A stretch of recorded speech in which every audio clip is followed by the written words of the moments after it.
রাজ্যে এখনো বর্ষার আগমন ঘটেনি। মাঝে মাঝে দেখা যাচ্ছে দমকা হাওয়ার সঙ্গে বৃষ্টি হচ্ছে। বৃষ্টি থেমে যাওয়ার পরই তীব্র হচ্ছে তাপমাত্রা। ফলে একটা ভ্যাপসা গরমের আভাস রয়েই যায়।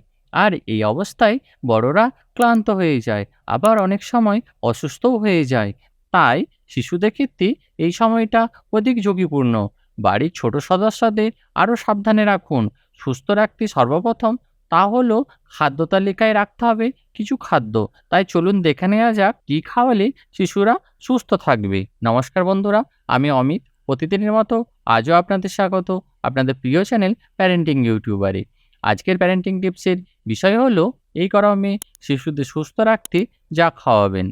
১. বেল। গরমে বেলের মতো উপকারী আর কিছুই নেই। বেলে vitamin A, C, B complex, potassium ও ম্যাগনেসিয়াম থাকে। অনেক শিশুই বেল খেতে চায় না। বাচ্চাদের যাতে পছন্দ হয় এমন কোনো উপকরণ দিয়ে বেলের শরবত বানিয়ে দিতে পারেন তাদের। ভিটামিন সি থাকায় বেল ভিতর থেকে প্রতিরোধ ক্ষমতা গড়ে তুলতে সক্ষম। ২. টক দই। গরমে শরীরকে ঠান্ডা রাখতে টক দইয়ের কোনো বিকল্প নেই। বাচ্চার পেটের স্বাস্থ্য ভালো রাখতে রোজ টক দই খাওয়ান। ক্যালসিয়াম, ফসফরাস, প্রোটিন সমৃদ্ধ টক দই হাড় ভালো রাখতেও সাহায্য করে।